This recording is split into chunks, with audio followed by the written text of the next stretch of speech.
Creating your SSA.gov account. On SSA.gov. If you have not yet created your account, in the upper right corner, click on Sign In.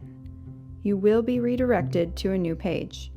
For this video, we will demonstrate how to create an account with login.gov.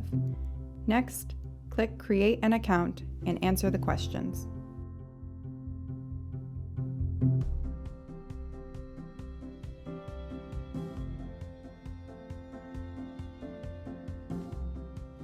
You will be required to set up two-factor authentication using your phone or email.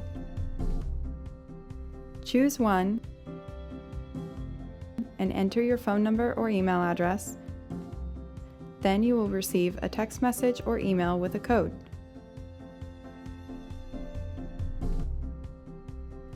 Enter this code and proceed to confirm your account. Once confirmed, you will be prompted to add a second method as a backup. You may choose to do this or select Skip for now. Next, you will go through several more steps to set up your account. Input your personal information, review the terms of service pages, and input any activation codes. Once you have completed this process, you will have access to your My Social Security account. Remember which method you used to create your account because you will choose this again when you log in the future. This demonstration used login.gov.